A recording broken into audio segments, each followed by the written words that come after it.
ప్రపంచ మానవ హక్కుల దినోత్సవం సందర్భంగా మనతో అడ్వకేట్ గారు సునీల్ కుమార్ గారు మరియు సుప్రీంకోర్టు న్యాయవాది నిరూప్ రెడ్డి గారు మానవ హక్కుల ప్రపంచ మానవ హక్కుల గురించి మన మానవులకు ముఖ్యమైన హక్కుల గురించి ఇద్దరు వివరిస్తారు. ఇప్పుడు నిరూప్ రెడ్డి గారిని మాట్లాడవలసింది కోరుతున్నాను. ఈరోజు ఈ హ్యూమన్ రైట్స్ డే సందర్భాన అందరికీ శుభాకాంక్షలు.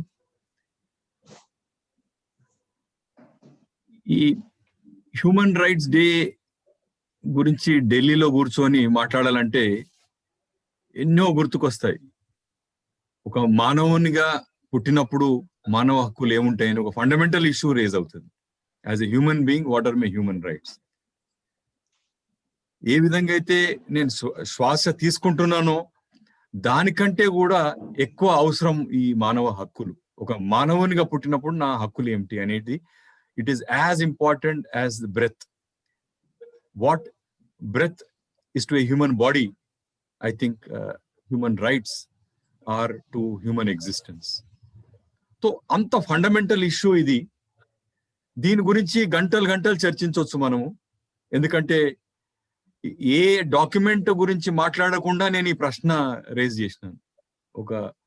ఒక మానవునిగా ఉండడానికి ఏమేమి హక్కులు అవసరం అనేటి ఇన్ఏలియనబుల్ రైట్స్ అంటారు దీన్ని. అయితే ఇంత ఫండమెంటల్ ఇష్యూ దాని మీదనే ఏ డాక్యుమెంట్ లేకుండా, ఏ కాన్స్టిట్యూషన్ లేకుండా, ఏ యునైటెడ్ నేషన్స్ డాక్యుమెంట్ లేకుండా కూడా దీని గురించి చర్చించవచ్చు. ఎందుకంటే ఇది ఎగ్జిస్టెన్షియల్ క్వశ్చన్. ఇది what does it mean to be a human being, and if I'm a human being then what are my rights and how important are these rights for human existence అనేది. So ఇంత solid fundamental issue ఇది. కానీ documented గానే కావాలి, legal గానే ఆలోచించాలంటే Magna కార్టా ఉంది. మొన్ననే ఏది 2015లో మనం మ్యాగ్నా కార్టా ది 800th యానివర్సరీ చేసుకున్నాం. 800 సంవత్సరాలు అయినుండే 2015కి ఏది మ్యాగ్నా కార్టా వచ్చి ఇంగ్లాండ్ లో హ్యూమన్ రైట్స్ గురించి ఫస్ట్ టైం డాక్యుమెంట్ అయింది మ్యాగ్నా కార్టాలో. దాని తర్వాత ఫ్రెంచ్ రెవల్యూషన్ వచ్చింది, దాని తర్వాత అమెరికన్ ఇండిపెండెన్స్ వచ్చింది, తర్వాత యునైటెడ్ నేషన్స్ వచ్చింది. యునైటెడ్ నేషన్స్ వచ్చిన తర్వాత అక్కడ United nations declaration of human rights లో ఈ మానవ హక్కులని వాళ్ళు కోడిఫై చేసినారు. తర్వాత ఇండియన్ కాన్స్టిట్యూషన్ వచ్చింది. ఇండియన్ కాన్స్టిట్యూషన్ లో రైట్ టు లైఫ్ కూడా మనం దాన్ని ఒక హ్యూమన్ రైట్ గానే దాన్ని ఇంటర్ప్రిట్ చేసినాం. సో ఇదంతా డాక్యుమెంటేషన్. కానీ ఇప్పుడు సునీల్ ఏదైతే land as a human right అని క్వశ్చన్ రేజ్ చేస్తున్నాడో ఇది ఈ ఫిలాసఫీ అంతా వదిలి నేలపైకి రావాల్సి వస్తుంది. ఈ హ్యూమన్ రైట్స్ అన్డాక్యుమెంటెడ్ ఇది philosophy, human rights as a philosophy కానీ, లేక మ్యాగ్నా కార్టా కానీ, లేక ఫ్రెంచ్ రెవల్యూషన్ ఇచ్చిన స్లోగన్ ఏది లిబర్టీ, ఈక్వాలిటీ అండ్ ఫ్రెటర్నిటీ అనే స్లోగన్ వచ్చింది. దాని తర్వాత యునైటెడ్ నేషన్స్, దాని తర్వాత కాన్స్టిట్యూషన్ వరకు వచ్చినాం మనం. బట్ ఇవన్నీ కాకుండా దెన్ ఇప్పుడు రైట్స్ గురించి ఈ మానవ హక్కుల దాంట్లో ఎక్కువ సాధించింది 50 సంవత్సరాలలో యునైటెడ్ నేషన్స్ కంటే కూడా, లేక భారత సంవిధానం కింద ఏదైతే కేసులు హ్యూమన్ రైట్స్ కేసెస్ ఉన్నాయో దానికంటే ఎక్కువ కూడా రికార్డ్ ఉంది మన European Commission on human rights. ఈ రోజు మన European Commission for human rights judgments refer చేయండి, మనం హ్యూమన్ రైట్స్ గురించి మాట్లాడలేము. అంతవరకు డెవలప్ అయింది వాళ్ళ దగ్గర. ఇకపోతే computer first generation, second generation ఏ మాదిరితో మనం కంప్యూటర్ల గురించి మాట్లాడుతుంటామో 3G, 4G, 5G, మరి హ్యూమన్ రైట్స్ ని కూడా 1979 తర్వాత దాన్ని కూడా కేటగరైజ్ చేసినారు. First generation human right, second generation human right, third generation, ఇప్పుడు జరుగుతున్నది fourth generation human right. First generation నుంచి థర్డ్ జనరేషన్ వరకు అది ఫ్రెంచ్ రెవల్యూషన్ యొక్క స్లోగన్ తో కూడి ఉన్నాయి. ఫస్ట్ జనరేషన్ హ్యూమన్ రైట్స్ ఏమిటి అంటే, నేను ఇదంతా ఎందుకు రేజ్ చేస్తున్నానంటే, ఇప్పుడు సునీల్ ఏదైతే దాని land as a human right అని తీసుకొస్తాడో అది ఏ జనరేషన్ హ్యూమన్ రైట్? అది ఫస్ట్ జనరేషన్ హ్యూమన్ రైటా, ఫోర్త్ జనరేషన్ హ్యూమన్ రైటా అని ఆ కంటెక్స్ట్ క్రియేట్ చేయడానికి నేను చెప్తున్నాను. ఫస్ట్ జనరేషన్ హ్యూమన్ రైట్ ఇది 79 తర్వాత ఇది కేటగరైజ్ కావడం స్టార్ట్ అయింది. ఫస్ట్ జనరేషన్ హ్యూమన్ రైట్ లిబర్టీకి సంబంధించినవి, సివిల్ పొలిటికల్ లిబర్టీస్. అవి కూడా ఇప్పటి వరకు అష్యూర్డ్ కాదు. ఇండియాలో ఎక్కడైతే హ్యూమన్ రైట్స్ ఈ రోజు వరకు బొత్తిగా కనబడవో అది క్రిమినల్ జస్టిస్ సిస్టమ్ లో కనబడదు, ట్రైబల్ రైట్స్ లో కనబడవు. ఇది హ్యూమన్ రైట్స్. క్రిమినల్ జస్టిస్ లో కూడా ఎక్కడ కూడా ఈ మధ్య కాలం నిన్న మొన్నటి పేపర్లు తీసి చూడండి, కళ్ళద్దాలు కావాలంటే కూడా మీరు కోర్టు పర్మిషన్ తీసుకోవాలి. నేను పట్టుకొని నేను నీళ్ళు తాగలేకపోతున్నా అంటే సిప్పర్ కూడా కోర్టు పర్మిషన్ ఇవ్వాలి, సిప్పర్ కొరకు. ఈ మన దగ్గర క్రిమినల్ జస్టిస్ సిస్టమ్ లో హ్యూమన్ రైట్స్ కనబడవు, ట్రైబల్స్ లో కూడా హ్యూమన్ రైట్స్ కనబడవు. ఇక ఫస్ట్ నేను చెప్తున్నా, ఈ కేటగరైజ్ చేసి నేను మళ్ళీ సునీల్ గాని మన popular TV anchor Karunakar Reddy Karunakar రెడ్డికి మళ్ళీ వదిలేస్తాను. ఫస్ట్ జనరేషన్ ఫ్రెంచ్ రెవల్యూషన్ యొక్క స్లోగన్ లిబర్టీ నుంచి వచ్చింది, అది సివిల్ పొలిటికల్ లిబర్టీస్ గురించి. రెండో generation social, economic and cultural rights. ఇకపోతే third generation human right, third generation కి వచ్చే వరకు collective rights, right to health కానీ, రైట్ టు వర్క్ కానీ, లేక రైట్ టు డెవలప్మెంట్ కానీ, ఇవన్నీ థర్డ్ జనరేషన్ హ్యూమన్ రైట్స్. ఇప్పుడు వాళ్ళ కేటగరైజేషన్ ప్రకారం ఇప్పుడు మనం ఫోర్త్ జనరేషన్ లో ఉన్నాం. ఫోర్త్ జనరేషన్ హ్యూమన్ రైట్, అందులో ఇది ఇందులో యాడ్ కాలేదు, ఇప్పటి వరకు యాడ్ అయిన రైట్స్ లో సస్టైనబుల్ డెవలప్మెంట్ ని వీళ్ళు ఫోర్త్ జనరేషన్ రైట్ గా కన్సిడర్ చేసినారు.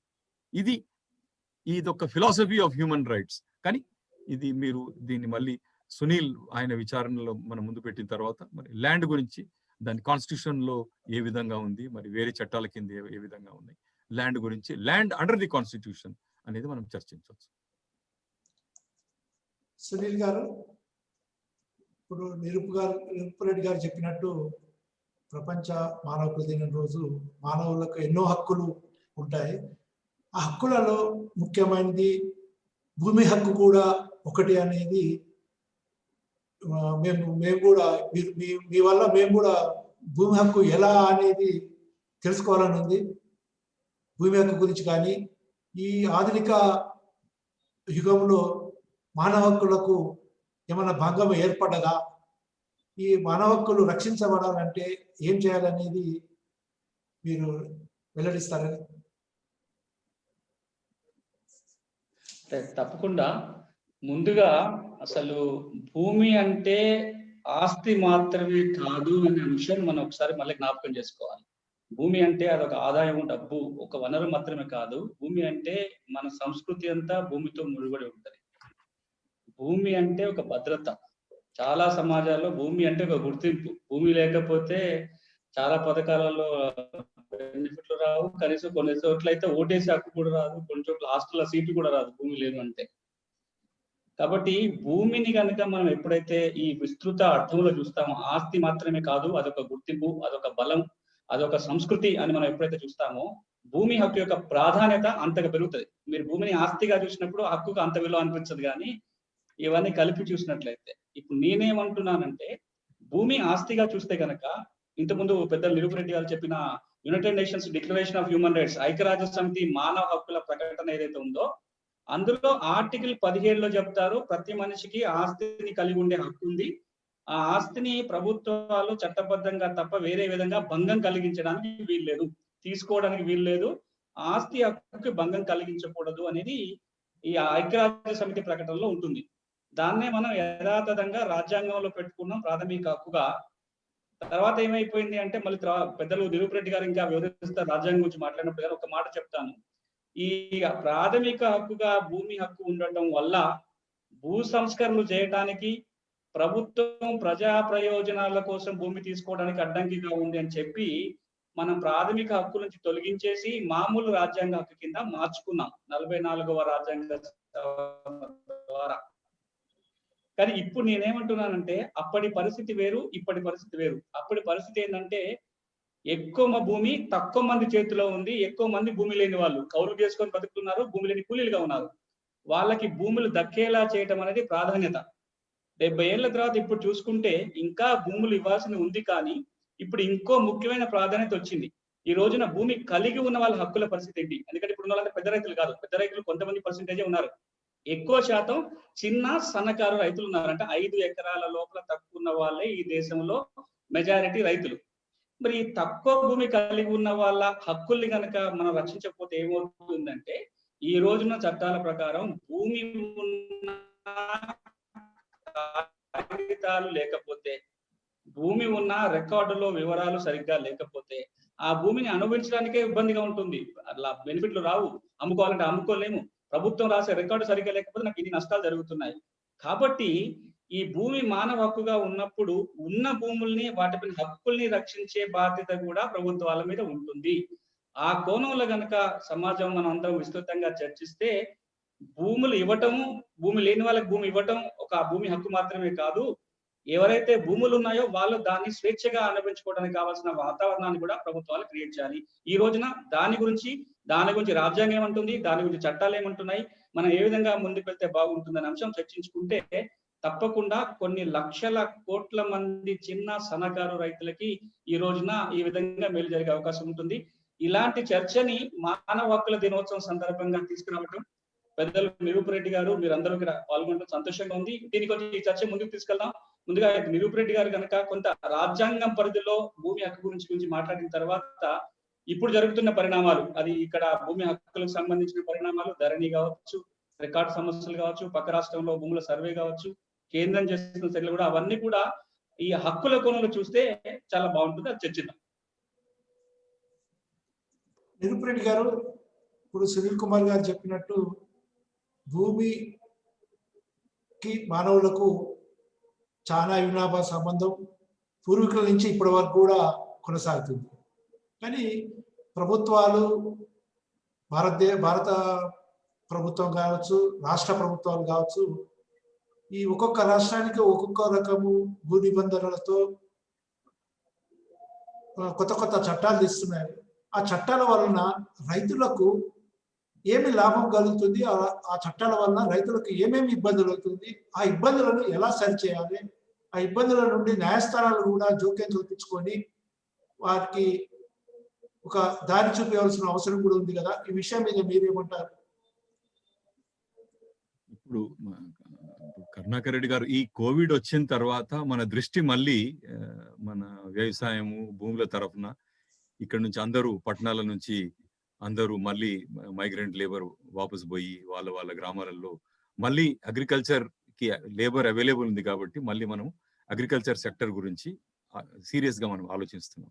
కానీ ఒకటి ఫిలసాఫికల్ గా మన మైండ్ లో ఉండాలి, ఏంటంటే ఈ దేశంలో ల్యాండ్ ఓనర్షిప్ విధానం ఏముండే వెనకటి నుంచి. ఇంతకు మొదలు నిజాం టైంలో ఏముండే, మొఘల్ టైంలో ఏముండే, అంతకు మొదలు లేక వేరే రాజుల కింద ఏముండే, లేక ప్రాచీన భారతంలో ఏన్షియంట్ ఇండియాలో కూడా ఓనర్షిప్ ఎట్లా ఉండే అనేది ఒక అవుట్లైన్ ఉండాలి. ఒకటి, మొత్తం భూమి రాజు పేరు మీదనే ఉండేనా, లేక కౌలుదారులు కూడా ఉండిరా, కౌలుదారులు ఉండి దానికి కౌలు కట్టినరా, మన దానికి రెంట్ కట్టినరా, లేక ఏంది, వాట్ వాజ్ ది సిస్టమ్ అనేది. కానీ ఇంత పెద్ద దేశంలో మొత్తం రైట్స్ కింగ్ రాజా దగ్గరనే ఉండే అనేది ఎంతో దానికి డాక్యుమెంట్స్ దొరుకుతాయి మనకు. కానీ మీకు టెనెన్సీస్ కూడా దొరుకుతాయి.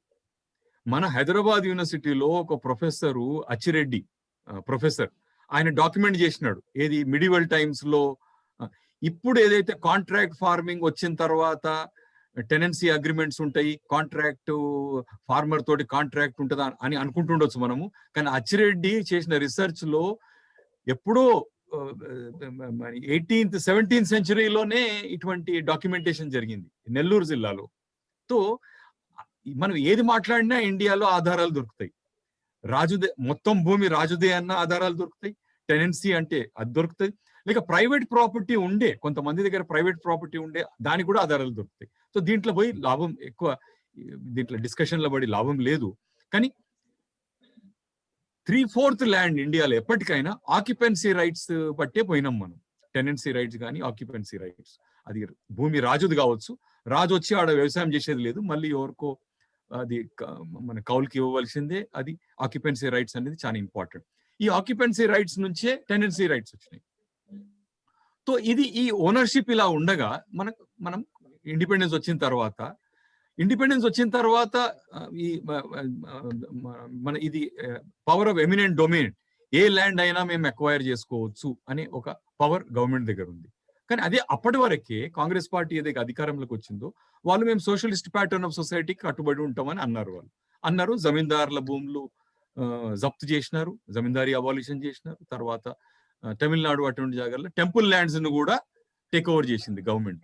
మరి ఒక దిక్కు జమీందారీ అబాలిష్ చేసి మన సునీల్ అన్నట్టు ఈ జమీందారులు ఉన్నందుకే ఫుడ్ ప్రొడక్టివిటీ పెరుగుతలేదు. ఈ జమీందారులు మొత్తం ఉన్న వాళ్ళ దగ్గర ఉన్న భూములు వాళ్ళు సేద్యం చేయలేకపోతున్నారు, ఫుడ్ ప్రొడక్షన్ పెరగడం లేదు, డ్రౌట్ ఉంటుంది, మరి పేదరికం పెరుగుతున్నది. మరి ఈ జమీందారీ అబాలిషన్ చేస్తే మనం పంచొచ్చు, భూములు లేని వారికి ల్యాండ్ టు ద టిల్లర్, ఎవరైతే దున్నుకోగలుగుతారో వాళ్ళకి భూమి ఇవ్వచ్చు అని ఒక పెద్ద ప్రోగ్రామ్ పెట్టారు. మరి జమీందారీ అబాలిషన్ చేసిన తర్వాత, ల్యాండ్ సీలింగ్ తెచ్చిన తర్వాత అందులో వచ్చిన సర్ప్లస్ భూమి మీరు ఏ విధంగా పంచిపెట్టినరు? 60s 50s లోనే రామ్ మనోహర్ లోహియా ఏమన్నాడు, మీరు మొత్తం ల్యాండ్ నేషనలైజ్ చేసేయండి అన్నాడు. తర్వాత 60s లోకి వచ్చినప్పుడు మీరు బ్యాంకులు నేషనలైజ్ చేస్తారు, జమీందారుల భూములు వాపస్ తీసుకుంటారు, ప్రీవీ పర్సన్స్ అబాలిష్ చేస్తారు, మరి మన గుళ్ళ దగ్గర 1000 ఎకరాలు ఉన్న గుళ్ళ భూములు తీసుకుంటారు. కానీ మొత్తం భూమి నేషనలైజేషన్ మీ దగ్గర అధికారం లేకుండానా? ఇది ఫండమెంటల్ క్వశ్చన్. గవర్నమెంట్ దగ్గర మొత్తం దేశం బ్యాంకులను నేషనలైజ్ చేసే అధికారం ఉన్నప్పుడు భూమి కూడా నేషనలైజ్ చేసే అధికారం ఉండే. ప్రతి రామనగర్ లోయ సజెషన్ ఏముండే, ప్రతి 5 మంది ఉన్న ఫ్యామిలీకి 5 మెంబర్ ఫ్యామిలీకి 30 ఎకరాలు ఇవ్వమన్నాడు. ఇప్పుడు సునీల్ ఏమంటున్నాడు, 85% హోల్డింగ్ ఈ దేశంలో 5 ఎకరాల కంటే తక్కువ. ఆ 85% 63% 3 ఎకరాల కంటే తక్కువ. దీంతో ప్రొడక్టివిటీ పెరగదు. అయితే మనం ల్యాండ్ ని సీరియస్ గా తీసుకోలేదు. నేను అంటున్నది ఏంటంటే, మనము స్వాతంత్రం వచ్చిన తర్వాత సోషలిజం బిలీవ్ చేసి ఉంటే మొత్తం భూమి నేషనలైజ్ చేసేసి రీడిస్ట్రిబ్యూట్ చేయనుండ్రి. ప్రతి కుటుంబానికి 5 మంది సభ్యులు ఉన్న కుటుంబానికి 30 ఎకరాలు ఇస్తే, ఈ దేశంలో సైంటిస్టులు అంటున్నది ఏంది, 20 ఎకరాలు వయబుల్ యూనిట్ అంటున్నారు. ఒక్కొక్క కుటుంబం 30 ఎకరాలు పంచిపెట్టనుండ్రి. అది ఎవరైతే ఆడ పోయి దున్నుకుంటారో, పని చేసుకుంటారో, దాని మీద భూమి మీద పని చేస్తారు. ఇది ఇటు కాదు అటు కాదు. ఇప్పుడు డెమోక్రసీ అన్నప్పుడు పొలిటికల్ పార్టీలు దీన్ని నడిపిస్తాయి. అప్పుడున్న పొలిటికల్ పార్టీలలో అందరు భూములు ఉన్న వాళ్ళే, ఎవరి ఇంట్రెస్ట్ లో కాదు పంచిపెట్టేది. అందుకొరికి మన దగ్గర ల్యాండ్ రిఫార్మ్స్ ఫెయిల్ అయినాయి.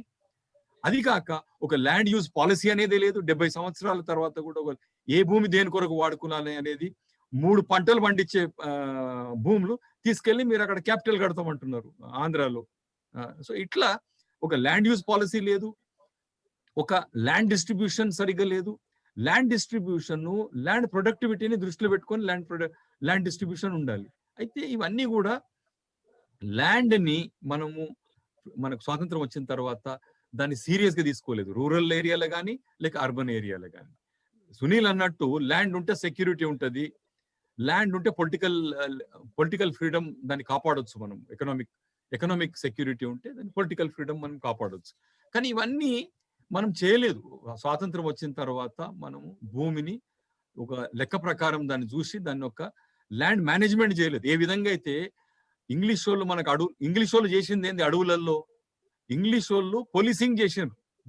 ఇన్స్టెడ్ ఆఫ్ దాన్ని ఫారెస్ట్ యొక్క ఎకనామిక్ వయబిలిటీ చూసే బదులు దాన్ని పోలీస్ చేసారు. అదే విధంగా మన ల్యాండ్ కూడా మనం ల్యాండ్ మేనేజ్మెంట్ చేయకుండా ఇప్పటి వరకు ల్యాండ్ రెవెన్యూ అబాలిష్ అయినాక కూడా మనం ల్యాండ్ రెవెన్యూ డిపార్ట్మెంట్ పెట్టుకొని ముందుకు పోతున్నాం.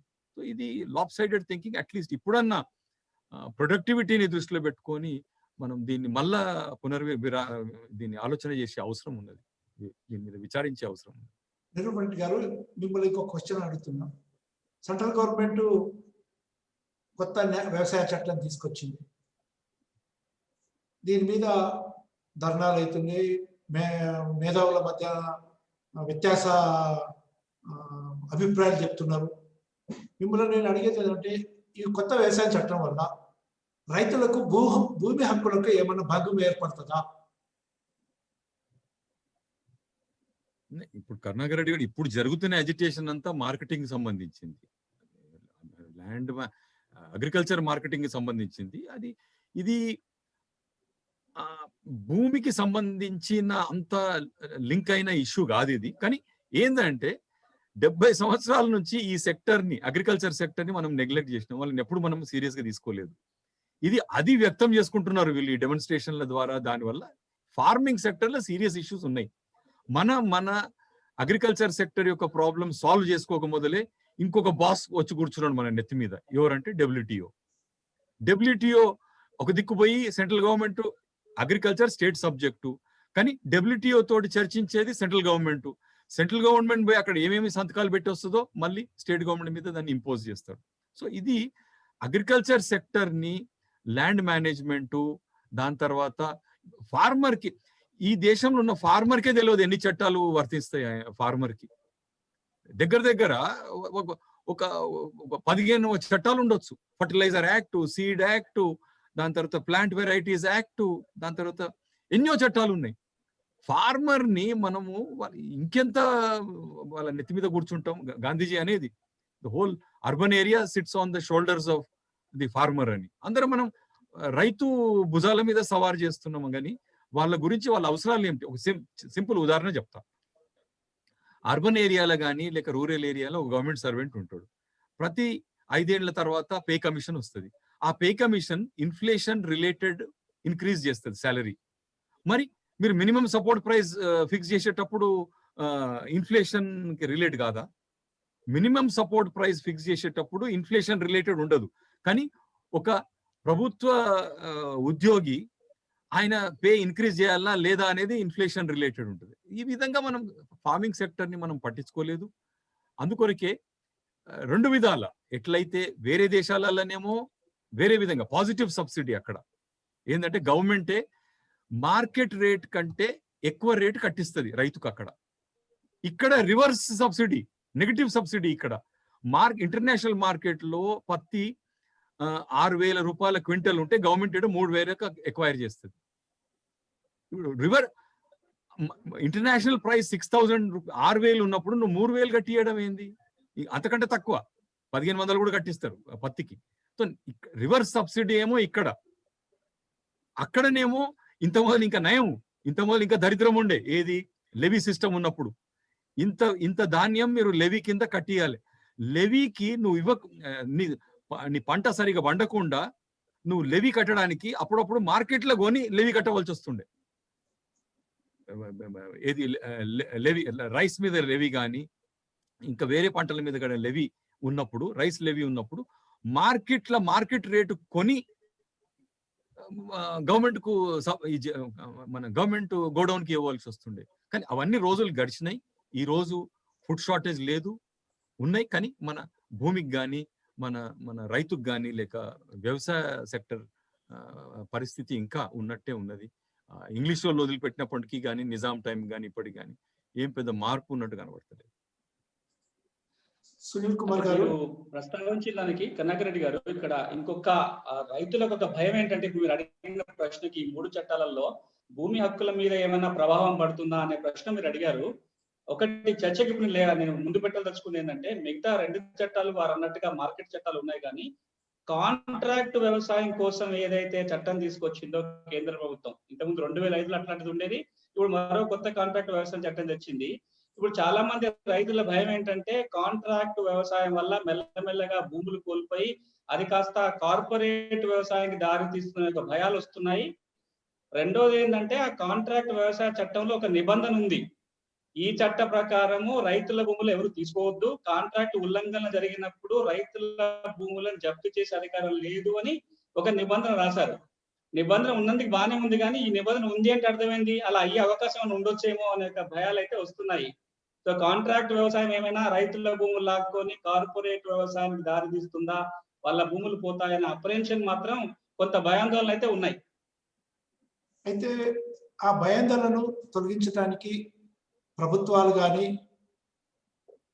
తర్వాత దీనికి సంబంధించిన వ్యవసాయ నిపుణులు కావచ్చు, భూ నిపుణులు కావచ్చు, కొన్ని ప్రభుత్వాలకు కానీ రైతులకు కానీ ఏం సూచిస్తారు? అంటే ఇక్కడ ఈ సందర్భంగా నేను ఒక కీలకమైన అంశాన్ని చర్చకు తీసుకురాదలుచుకున్నది ఏంటంటే, నేను ఇంతకుముందు అన్నట్టుగా భూమి హక్కుకి ప్రభుత్వమే భరోసా ఇచ్చే వ్యవస్థని మనం ఎందుకు తెచ్చుకోవద్దు?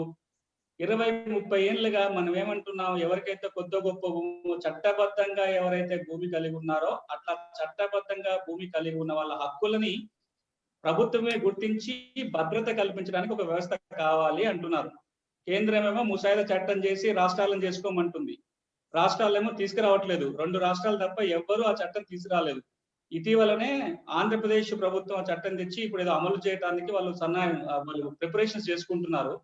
కానీ ఇప్పుడు ఈ ప్రస్తావించదలుచుకున్నది ఏంటంటే, కాంట్రాక్ట్ వ్యవసాయ చట్టాన్ని ఏ రాష్ట్రం తీసుకురాకపోతే కేంద్రమే చట్టం తెచ్చింది. అది రాష్ట్రం చేయాల్సిన చట్టాన్ని కేంద్రమే కాంట్రాక్ట్ వ్యవసాయ చట్టం తెచ్చింది. మరి టైటిల్ గ్యారంటీ కూడా రాష్ట్రాలు ముందుకు రాకపోతే ఈ భారత రాజ్యాంగంలో భూమి హక్కు ఒకటి ఉంది కాబట్టి ఆ హక్కుని అంతర్జాతీయ ఒప్పందాలను దృష్టిలో పెట్టుకొని కేంద్ర ప్రభుత్వమే ఒక టైటిల్ గ్యారంటీ చట్టం చేస్తే బాగుంటుందేమో. దానిపైన నిరుప్ రెడ్డి గారు కూడా సుప్రీంకోర్టు న్యాయవాదిగా వారు కూడా దాని మీద రెస్పాండ్ అయితే బాగుంటుంది. అదే ఇదే ఇప్పుడు రాష్ట్రాలు పట్టించుకోపోయినప్పుడు సెంట్రల్ గవర్నమెంట్ ప్రతి దాన్ని పట్టించుకొని ముందేస్తే భవిష్యత్తులో అదే బాగుంటుందేమో రైతులకు. దీని మీద నిరుప్ రెడ్డి గారు ఏం చెప్తారో విందాం. సునీల్ రేజ్ చేసిన ఇష్యూ చాలా ఫండమెంటల్ ఇష్యూ. ఇది ఈ రోజు హ్యూమన్ రైట్స్ అనేది ఒక యూనివర్సల్ గ్లోబల్ కంటెక్స్ట్ ఇది. కానీ ఆయన ఏవైతే ఇష్యూస్ రేజ్ చేస్తున్నాడో దాని నుంచి వచ్చే స్లోగన్ ఏంటంటే థింక్ గ్లోబలీ, మన think globally but act locally. మీరు యూనివర్సల్ హ్యూమన్ రైట్స్ గురించి, ఇన్ఎలియనబుల్ రైట్స్ గురించి మాట్లాడండి, కానీ నేల మీద మాకున్న హక్కులు ఏమిటి? ఇప్పుడు ఆయన ఏమంటున్నాడంటే ఇప్పుడు వేరే ఇష్యూస్ అన్ని వేరే. ఇప్పుడు రైట్ టు ప్రాపర్టీ, కాన్స్టిట్యూషన్ కింద రైట్ టు ప్రాపర్టీని డైల్యూట్ చేసినారు. దాని గురించి మనం ఎక్కువ చర్చించడం లేదు ఈరోజు. రెండవది సర్ప్లస్ ల్యాండ్ ఏ విధంగా మీరు దాన్ని డిస్ట్రిబ్యూట్ చేసినారు, అది వయబుల్ యూనిట్స్ ల్యాండ్ యొక్క వయబిలిటీని కానీ ప్రొడక్టివిటీని దృష్టిలో పెట్టుకొని డిస్ట్రిబ్యూట్ చేసినారా? ఈ రోజు ఈ ఫ్రాగ్మెంటేషన్ ఆఫ్ ల్యాండ్ ఏదైతే ఉందో దాని వల్ల ప్రొడక్టివిటీ పెరగడం లేదు. ఇవన్నీ ఇష్యూస్ ఉన్నాయి. కానీ సునీల్ రేజ్ చేస్తుంది ఒక చాలా ఫండమెంటల్ ఇష్యూ. సునీల్ ఏమంటున్నాడంటే, నేను ఇక్కడ రైట్ టు ప్రాపర్టీ గురించి మాట్లాడడం లేదు, నాకు కొద్దిగా ప్రాపర్టీ ఉంది, 5 ఎకరాలు కావచ్చు, 3 ఎకరాలు కావచ్చు. ఈ 3 ఎకరాలకు పట్టా నా దగ్గర ఉంది, పొజిషన్ నా దగ్గర ఉంది, నేను సేద్యం చేసుకుంటున్నా. కానీ రెవెన్యూ రికార్డ్స్ లో సరిగ్గా ఎంటర్ అయ్యి లేదు. రెవెన్యూ రికార్డ్ మెయింటైన్ పట్టా ఏదైతే సేల్ డీడ్ కానీ పట్టా కానీ భద్రతగా పెట్టుకోవడం, ఇంట్లో పెట్టుకోవడం నాకు తెలుసు, నేను ఇంట్లో జాగ్రత్తగా పెట్టుకున్నా. నా ల్యాండ్ పొజిషన్ కూడా నేను మెయింటైన్ చేసుకున్నా. కానీ ల్యాండ్ రికార్డ్ మెయింటైన్ చేసేది గవర్నమెంట్ పని. వాళ్ళు సరిగ్గా రికార్డ్ మెయింటైన్ చేయకుండా నన్ను ఇబ్బందులు పెడుతున్నారు, నా టైటిల్ని ఇబ్బందులు పెడుతున్నారు, నా పొజిషన్ ఇబ్బందులు పెడుతున్నారు. కానీ ఇది ఎక్కడ లెక్క? ఆయన ఏమంటున్నాడంటే, మీరే రికార్డ్ కీపర్స్, ఏది రెవెన్యూ రికార్డ్స్ అన్ని మీరే మెయింటైన్ చేస్తారు. మీరు చేసిన తప్పుకు నా భూమి ఎందుకు నేను పొడగొట్టుకోవాలి అంటున్నాడు ఆయన, లేక నా హక్కు ఎందుకు పోవాలి? సో ఇది సీరియస్ ఇష్యూ. ఇప్పుడు హైదరాబాద్ లోనే 1200 ఎకరాలు గవర్నమెంట్ డిస్ట్రిబ్యూట్ చేసింది. ఎక్కడ మన హైటెక్ సిటీలో ఒక 200 ఎకరాలు మన ఐఎస్బికి, మౌలానా ఆజాద్ యూనివర్సిటీకి గవర్నమెంట్ అలాట్ చేసిన ల్యాండ్. ఇవన్నీ కూడా కోర్టులో ఇవన్నీ మ్యాటర్స్ పెండింగ్ ఉన్నాయి. మైక్రోసాఫ్ట్కి కానీ లేక డెలాయిట్కి కానీ గవర్నమెంట్ అలాట్ చేసిన 1200 ఎకరాలు కోర్టుకి ఎందుకు పోయింది అంటే గవర్నమెంట్ దగ్గర రికార్డ్ కరెక్ట్ కాదా? మరి కరెక్ట్ కానందుకే కదా కోర్టుకు పోయినాయి. ఇప్పుడు సునీల్ చేస్తున్న పనుల అడ్వాంటేజ్ ఏంటంటే, చట్టాల ప్రకారం ఎవరు హక్కులు అనేది ఒకటి టాబ్యులేట్ చేస్తాడు. తర్వాత కోర్టులు ఏమన్నా ఈ విషయం పైన అనేది కూడా ఆయన రెండింటిని కోరిలేట్ చేస్తాడు. ఈ రోజు మనం ఒక రెవెన్యూ ఆఫీసర్ దగ్గర పోతే మనకు మద్దతు ఎందుకు దొరుకుతలేదంటే, వాళ్ళకు చట్టాలు తెలుసు కానీ కోర్టులు ఇచ్చిన తీర్పులు తెలియవు. ఇప్పుడు సునీల్ ఏదైతే అంటున్నాడో, గవర్నమెంటే రికార్డ్ కీపరు, గవర్నమెంటే ల్యాండ్ అలాట్ చేసింది, గవర్నమెంట్ ఈజ్ సావరెన్, గవర్నమెంట్ దగ్గర పవర్ ఆఫ్ ఎమినెంట్ డొమైన్ ఉంది, ఏ ల్యాండ్ అని అక్వైర్ చేయవచ్చు. మీ దగ్గరనే మీ రికార్డ్ సరిగ్గా లేకుంటే మరి ఇంకెవరి దగ్గర రికార్డ్ చక్కగా ఉంటుంది? ఇది సీరియస్ ఇష్యూ. ఇది ఎప్పుడో అప్పుడు ఒక స్టేజ్ లో ఈ 3 రికన్సిలియేషన్ జరగాలి. ఏది? పట్టాలు, మన పొజిషను, సర్వే చేయించి ఆ రికార్డ్స్ ఇవన్నీ క్లీన్ చేసిన తర్వాతనే మీరు డిజిటైజ్ చేయండి. Digital India, digital Bharat digitisation అనుకుంటా మీరు అందులో ఉన్న ఏది కరప్ట్ రికార్డ్స్ ని మీరు డిజిటైజ్ చేస్తున్నారు. ఫస్ట్ ఇవన్నీ రికార్డ్స్ క్లీనప్ చేసుకోండి. సునీల్ అంటున్నది ఏంటంటే, నా పేరు మీద మీ రికార్డులో 5 ఎకరాలు ఉంటే మీరు గ్యారంటీ ఇస్తారా ఆ 5 ఎకరాల మీద లిటిగేషన్ ఉండదని? టైటిల్ గ్యారంటీ ఆయన అడుగుతుంది అన్నిటికంటే తక్కువ. ఇంతకంటే ఇంకా హంబుల్ రిక్వెస్ట్ ఏముండదు స్టేట్ నుంచి. నాయన నువ్వు మెయింటైన్ చేస్తున్న రికార్డు సరిగ్గా మెయింటైన్ చేయి, లేకుంటే నేను కూడా నీకు తోడ్పడతా, టెక్నాలజీ తోడ్పడుతుంది, డ్రోన్స్ వాడండి, లేక జిపిఎస్ వాడండి, సర్వే చేయడానికి వెనకటి తీరు సంవత్సరాలు పట్టవు, గంటలలోనే జిపిఎస్ కానీ డ్రోన్ టెక్నాలజీతో మనం సర్వే చేయవచ్చు ఎవరు భూమి ఎవరిది అనేది. రికార్డ్స్ క్లీన్ చేయండి, మీ దగ్గర ఉన్న రికార్డ్స్ దానికి మాకు గ్యారంటీ ఇవ్వండి. అంటే సింపుల్ ఆయన అడుగుతున్న రైట్. కానీ లార్జర్ ఇష్యూ ఏంటంటే, అది మన తర్వాత చర్చలో నేను మళ్ళీ తీసుకొస్తాను, అది ఇది అడుగుతున్నది ఆయన తక్కువ, కానీ ఎక్కువకు ఎక్కువ అడిగే హక్కులు అది ట్రైబల్స్ అట్నే ఉండిపోయినాయి. తర్వాత మనం వేరే ఇది అయింది మన మన కొత్త భూమి చట్టాలు కానీ లేక సునీల్ రైజ్ చేసిన ఇష్యూస్ అవన్నీ మనం కొద్దిగా డిస్కస్ చేస్తే తర్వాత మనం ట్రైబల్ రైట్స్ ఏంటియో చూద్దాం. ఎవరైతే 70 సంవత్సరాల నుంచి ఎవరి రైట్స్ గురించి మనం పట్టించుకోలేదో వాళ్ళకి ఎటువంటి రైట్స్ ఉన్నాయి, ఈ హ్యూమన్ రైట్స్ డే నాడు ఎవరికైనా ఈ దేశంలో హ్యూమన్ రైట్స్ లేవంటే అవి వాళ్ళు ట్రైబల్స్, ఆదివాసులు. సునీల్ గారు, మీరు కూడా ఈ ల్యాండ్ మీద ఎంతో చూశారు, ఎన్నో ఇబ్బందులు, రైతులు ఎంత ఇబ్బంది పడుతుందో మీరు దగ్గర నుండి చూశారు, కళ్ళతో చూశారు, రూరల్లో తిరిగారు. ఇప్పుడు ఆదివాసీల గురించి నిరుపరెడ్డి గారు చెప్పినట్టు వాళ్ళు ఇప్పటికీ చాలా ఘోరమైన స్థితిలో ఉన్నారు. ఈ ధరణి వచ్చిన తర్వాత ఒక పల్లె ప్రాంతమే కాదు, అడవి ప్రాంతమే కాదు, పట్టణ ప్రాంత వాసులకు కూడా భూమి హక్కుల గురించి భయం ఏర్పడ్డది, భూముల గురించి.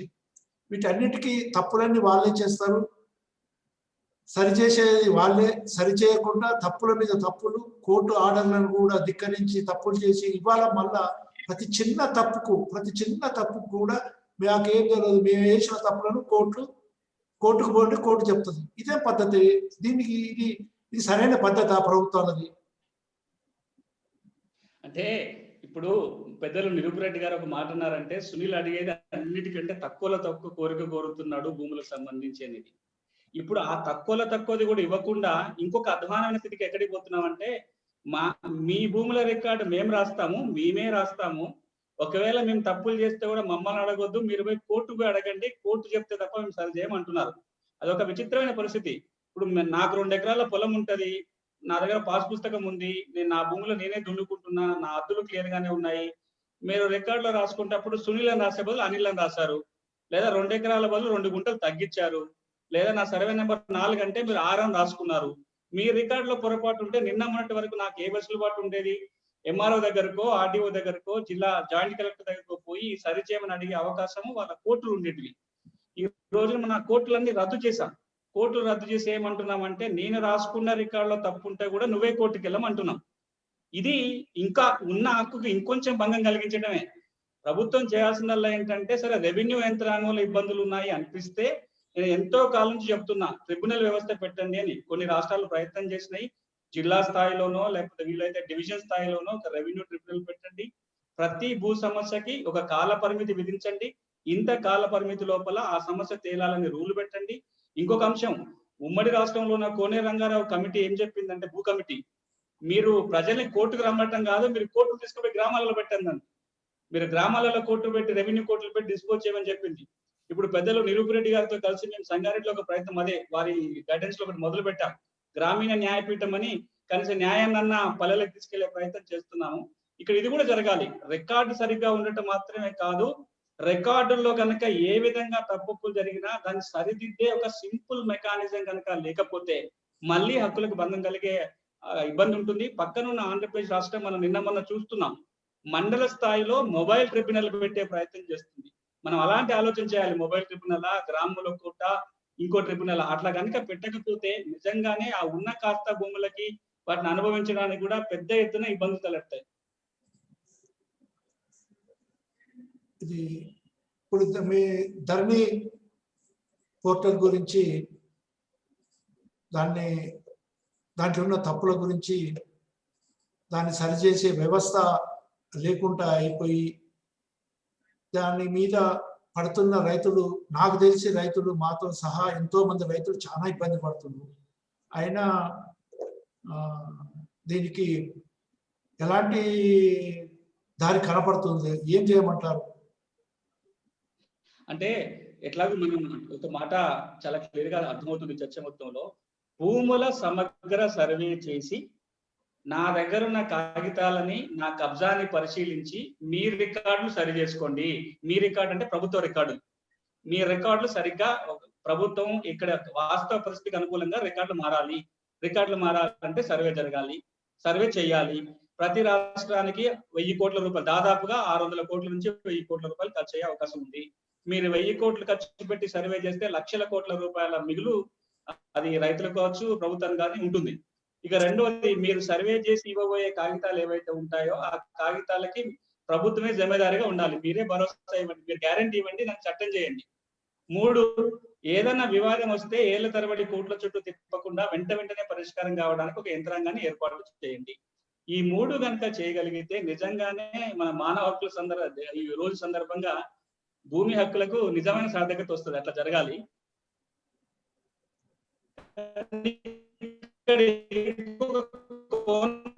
ఇప్పుడు పెద్దలు ఎట్లాగా అన్నారు కాబట్టి నేను చర్చను ఆ వైపు కూడా తీసుకెళ్లదలుచుకున్నట్లయితే, ఒక universal declaration of human rights కాకుండా అంతర్జాతీయ ఒప్పందాల చాలా వాటిలో కూడా గిరిజనులు ఏదైతే భూమి అనుభవిస్తున్నారో, అటవీలు కానీ ఇంకేదైనా కానీ సాగు చేసుకోవటం కానీ ఇల్లు కట్టుకోవటం కానీ, వాళ్ళకి హక్కులు ఉన్నాయి అని ప్రత్యేకంగా గుర్తించే ఒప్పందాలు ఉన్నాయి.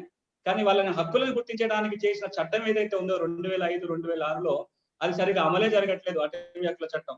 మరో పక్కన ఎల్టీఆర్ చట్టం అమలు జరగట్లేదు. మరి ఇప్పుడు మా తెలంగాణలో కూడా చాలా ఎక్కువ శాతం గిరిజన సంఖ్య మనకు కనబడుతుంది. ఉమ్మడి 3 జిల్లాలలో, వరంగల్ జిల్లా కావచ్చు, ఖమ్మం జిల్లా కావచ్చు, ఆదిలాబాద్ జిల్లా కావచ్చు, కొంత మహబూబ్నగర్ జిల్లా కావచ్చు. ఇక వాళ్ళ పరిస్థితి మరీ దారుణం అయిపోయింది. ఇక ధరణి వచ్చిన తర్వాత వాళ్ళ పరిస్థితి ఇంకా దారుణంగా తయారైంది. ఈ సందర్భంగా పెద్దలు దీని గురించి కూడా కొంత వివరిస్తే, గిరిజనులకు ఉన్న హక్కులు ఏంటి, అంతర్జాతీయ ఒప్పందాలు ఏమంటున్నాయి, వాళ్ళ హక్కుల్ని ప్రత్యేకంగా మనం కాపాడకపోతే అది ఇంకొక భారీ సమస్యకి, పెద్ద సమస్యకి దారితీసే అవకాశం అయితే ఉంది.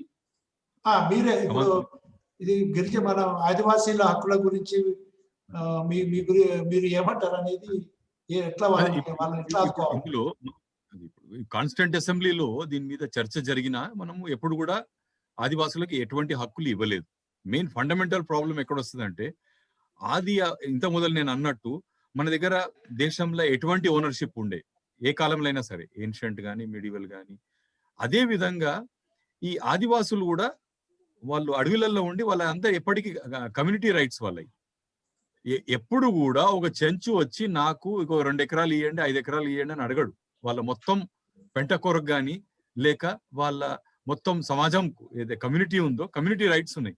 అయితే ఇండియన్ కాన్స్టిట్యూషన్ లో కమ్యూనిటీ రైట్స్ రికగ్నిషనే లేదు, ఇండివిజువల్ రైట్స్ రికగ్నిషన్ ఉంది. కానీ అయితే ఆదివాసులు ఏదైతే రైట్స్ ఉన్నాయో, ఇప్పుడు మనం మహబూబ్ నగర్ అడవిలోకి పోదాం, పోయి ఆడ ఒక చెంచు పెంటకు పోదాం, వాళ్ళ సొంత ఇండ్లు ఉండొచ్చు, కానీ భూమి ఏదైతే వాళ్ళు ఏ భూమిలో అయితే ఉన్నారో అది ఏ ఒక్కరిది కాదు, అందరిది, అది కమ్యూనిటీ రైట్స్.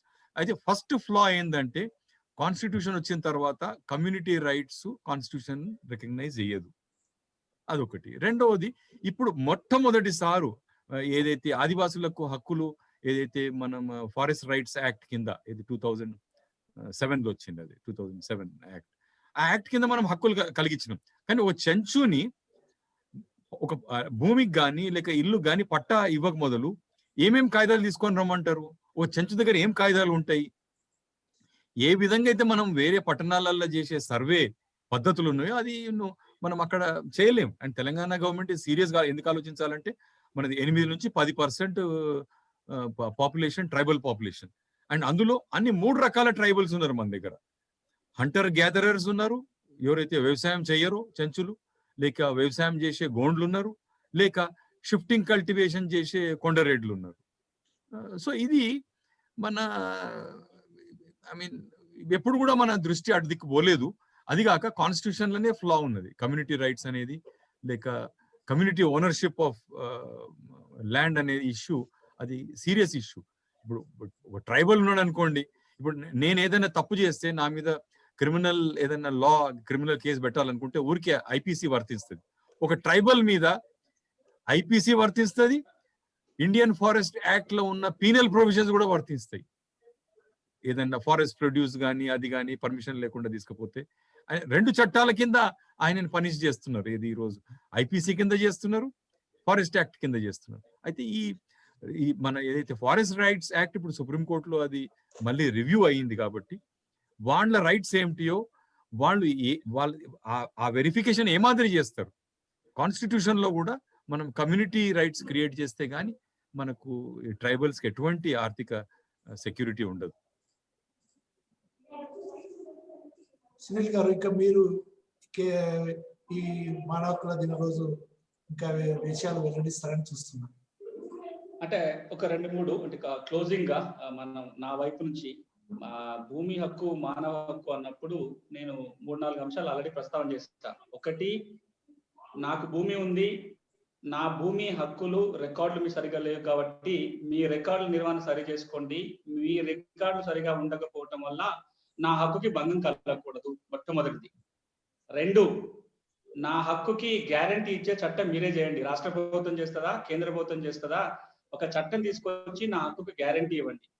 3, మహిళలకు సంబంధించి, గిరిజనులకు సంబంధించి కొన్ని ప్రత్యేకమైన వర్గాలు ఏవైతే ఉన్నాయో వాళ్ళకి ఇచ్చిన భూములకు సంబంధించి అసైన్మెంట్ భూములు ఏవైతే ఉన్నాయో, లావణ్య భూములు ఏవైతే ఉన్నాయో, మీరు వాటిని తీసుకునేటప్పుడు కూడా ప్రభుత్వం ఇష్టం వచ్చినప్పుడు తీసుకోవడం కాదు, అవి తీసుకోవాలన్నా నష్టపరిహారం ఇవ్వాలి, అట్లా ఇవ్వకపోతే మానవ హక్కుల ఉల్లంఘన జరిగినట్టని కోర్టు చెప్తున్నాయి. కానీ చాలా చోట్ల ప్రభుత్వాలు విచ్చలవిడిగా అసైన్మెంట్ భూములు తక్కువ డబ్బులు ఇచ్చేసి అసలు డబ్బులు ఇవ్వకుండా తీసుకుంటున్నాయి. వాటి మీద దృష్టి పెట్టాలి. ఇక ఇవన్నీ కాకుండా ఏకైక నినాదం రైతు కోరుకునేది ఈ రోజున, భూమి ఉన్న చిన్న సన్నకారు రైతులు కావచ్చు, పెద్దోళ్ళైనా కోరుకునేది ఒకటే ఒకటి, నా భూమి హద్దులు స్పష్టంగా గుర్తించే రికార్డు కావాలి, నా భూమి హక్కుకి గ్యారంటీ కావాలి, వివాదం వస్తే తొందరగా పరిష్కరించే వ్యవస్థ కావాలి. ఇవి నా కనీసమైన డిమాండ్లు, చిన్న రైతైనా పెద్ద రైతైనా. ప్రభుత్వం ఈ రోజున అలాంటి చట్టాలు కనుక తీసుకొస్తే ఈ రోజున మానవ హక్కులకి సార్థకత ఉంటుంది. ఈ మాట ఎందుకు అంటున్నాను, మానవ హక్కులకి సార్థకత అని ఎందుకు అంటున్నానంటే, భూమి హక్కుని గుర్తించడం అనేది ఒక ఆస్తి హక్కుని గుర్తించడం మాత్రం కాదు. భూమి హక్కు ఉంటేనే పేదరికం నుంచి బయటపడబడతారు, భూమి హక్కు గుర్తిస్తేనే లైవ్లీహుడ్కి అవకాశం ఉంటుంది. కల్చరల్ రైట్స్ ప్రొటెక్ట్ చేయాలన్నా, సివిల్, పొలిటికల్, ఎకనామిక్ ఏ రైట్ ప్రొటెక్ట్ కావాలన్నా కనీసం భూమి ఉండాలి అనేది అందరూ భావిస్తున్న అంశం. అంతదాకెందుకు, గత ప్రభుత్వంలో ఇల్లు లేని పేద గ్రామీణ కుటుంబాలకు కనీసం 4 సెంట్ల ఇంటి స్థలం ఇవ్వడం కోసం ఒక చట్టం చేయాలని ప్రయత్నం చేశారు. చట్టం చేయలేకపోయారు. దానికంటే ఒక అడుగు ముందుకేసి భూమి లేని పేద గ్రామీణ కుటుంబాలు ఎవరైతే వ్యవసాయ కూలీలుగా ఉన్నారో వాళ్ళందరికీ అరెకరమో, ఎకరమో, 30 ఎకరాలు కూడా కాదు, ఇంతమంది పెద్దలు అన్నట్టుగా మేము 30 ఎకరాలు కూడా అడగట్లా, కనీసం అరెకరమో, ఎకరమో హక్కుగా ఇవ్వడం కోసం చట్టం చేయాలని ప్రయత్నం చేశారు. అది చట్టం కూడా కాలేదు. ఇప్పటికైనా ఒక పక్కన ఉన్న హక్కుల్ని గుర్తిస్తూ రక్షిస్తూనే వీలైన అన్ని మార్గాల ద్వారా పేద కుటుంబాలకు కొద్దో గొప్ప భూమి దక్కే కార్యక్రమాలు కనుక మనం చేసినట్లయితే భూమి హక్కులకు సార్థకత ఉంటుంది. దానివల్ల ప్రజలకు సంతోషంగా ఉండగలుగుతారు. అది కనుక మనం చేయలేకపోతే ఇంకేం చేసినా దీనివల్ల జరిగే నష్టం వల్ల మిగతా అన్ని గాల్లో కొట్టుకుపోతాయి. సో మానవ హక్కుల దినోత్సవం సందర్భంగా ఇప్పుడైనా అందరూ ఈ వైపున ఆలోచన చేస్తారని, భూమి హక్కు ప్రాధాన్యత గుర్తించి ఆ వైపున ప్రయత్నం జరగాలని కోరుకుంటూ, పెద్దలు నిరూప్ రెడ్డి గారు ఆయన ఇట్లా మాట్లాడడం చెప్పడమే మాత్రం కాకుండా గ్రామ స్థాయిలో కూడా వచ్చి కొన్ని పనులు మేము కార్యక్రమాలు మొదలు పెడుతున్నాము. వాటన్నిటి కూడా మీ అందరి సహాయ సహకారాల నుండి కోరుకుంటూ అందరికీ మరొకసారి జాతీయ మానవ హక్కుల దినోత్సవ శుభాకాంక్షలు. నమస్కారం. నిరూప్ రెడ్డి గారు చివరిలో ఏదైనా కంక్లూడింగ్ కామెంట్స్ ఒక చివరిలో ఒక క్వశ్చన్ అడుగుదాం అనుకుంటున్నాను. ఇప్పుడు కేంద్రం కొత్త వ్యవసాయ విధానాన్ని తీసుకొచ్చింది, దాని మీద ఆ చట్టము ఉండాలన్నా, ఒకవేళ ఉంటే దాంట్లో రైతులకు కావచ్చు, భూమి హక్కుదారులకు కావచ్చు ఎలాంటి భంగం కలగకుండా ఏమైనా మార్పులు చేర్పులు చేయవచ్చా, అసలు చట్టం వద్దంటారా? మీ అభిప్రాయం చెప్తారా?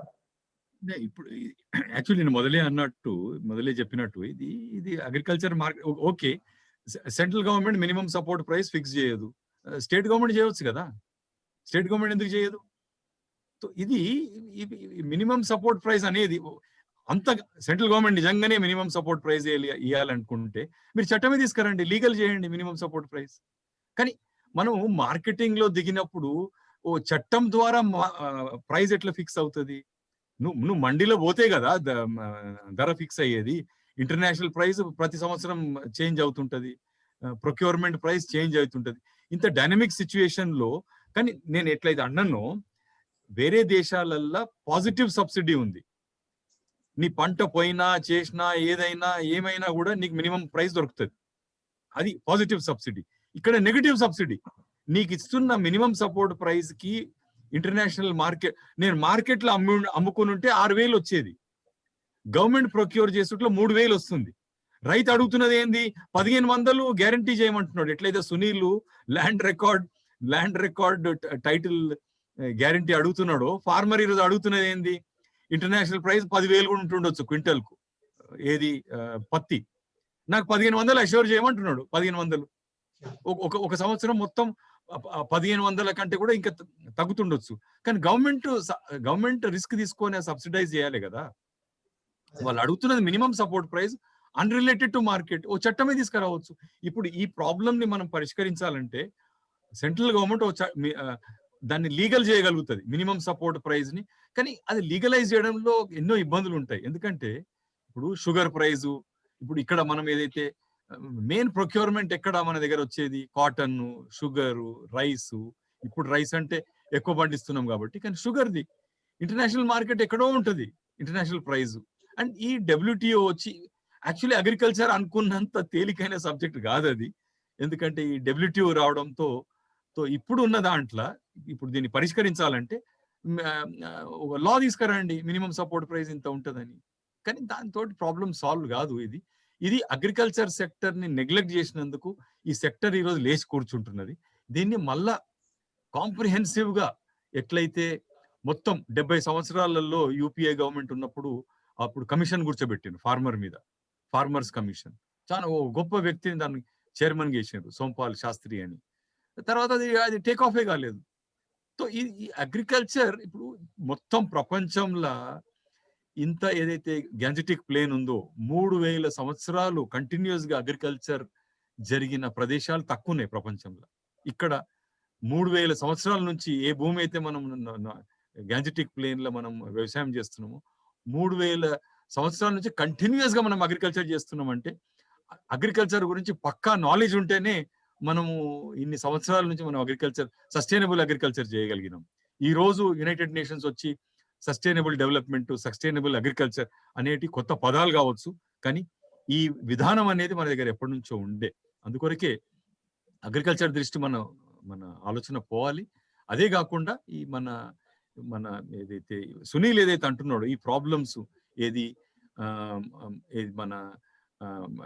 మన బౌండరీస్ రీకన్సిలియేషన్ కానీ, ల్యాండ్ రికార్డ్ రీకన్సిలియేషన్ కానీ, ఇవన్నిటికీ లీగల్ నాలెడ్జ్ అవసరము.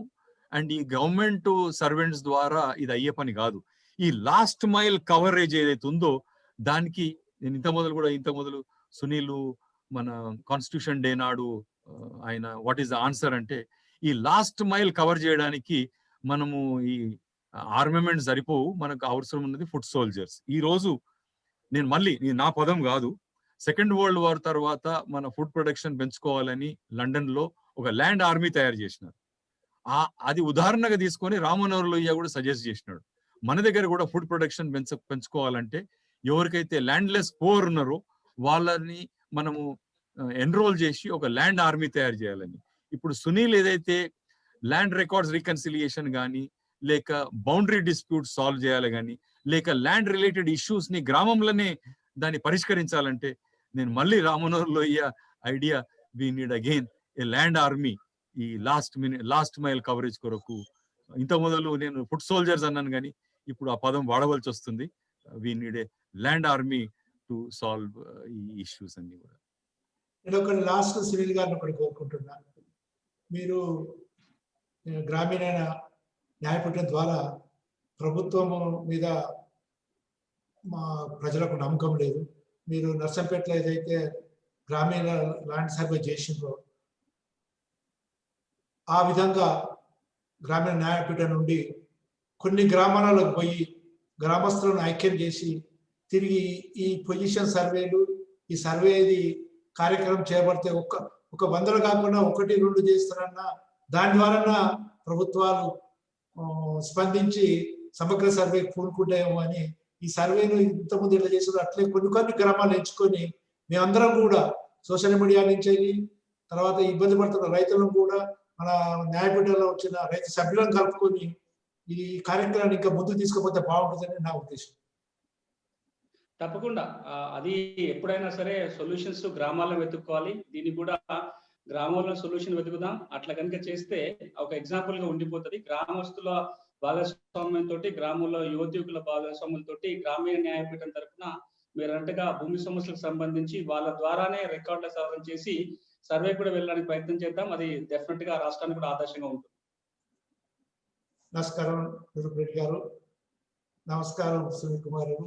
మళ్ళా తిరిగి కూడా ఇదే విషయంలో మన త్వరలోనే కలిసి ఇలాగే ఇంకా కొంచెం మేధావులను కలుపుకొని డిస్కస్ చేద్దామని తెలంగాణ పాపులర్ టీవీ తరఫున మిమ్మల్ని వేడుకుంటున్నాను.